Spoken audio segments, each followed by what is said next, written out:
hospital. Todas las visitas han llegado ya, pero qué desgracia, qué fatalidad. Yo me encuentro solo sin ningún amor.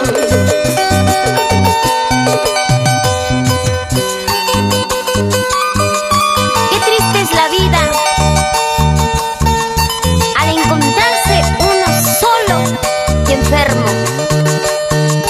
Pero hay que seguir gozando y bailando también.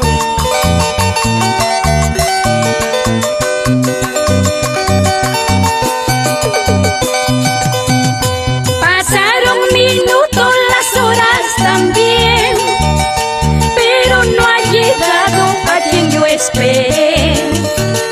Una cabecita se asoma hacia mí, es la de mi madre que viene por mí. Ay, Señor de Mayo y de Chaucayán, Señor, te imploro que cures mi mal. Yo me encuentro solo en este hospital. Él será quien amo, se olvidó de mí. En la cárcel y en el hospital se conoce al amigo.